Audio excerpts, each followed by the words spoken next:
Your Honor, yesterday I came home and saw my wife standing there naked, pale as a ghost.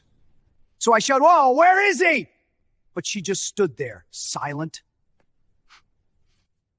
Then I ran to the window. And there he was, running down the street wearing nothing but his underwear. So I grabbed the fridge standing nearby and threw it out at him. Too bad it didn't crush him. Your Honor, I'm an athlete. I run every day as part of my training. Yesterday I was doing my usual run through the city.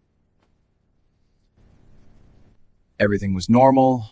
I was around my 8th kilometer. Suddenly I heard this strange whistling sound above my head.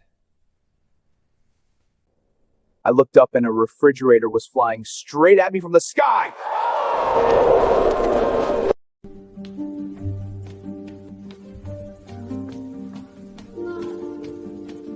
Your Honor, I think I should explain what really happened yesterday.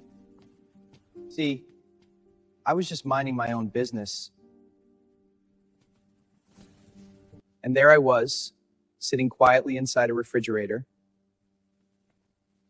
Your Honor, surely you understand there was nothing illegal about me simply sitting inside that refrigerator.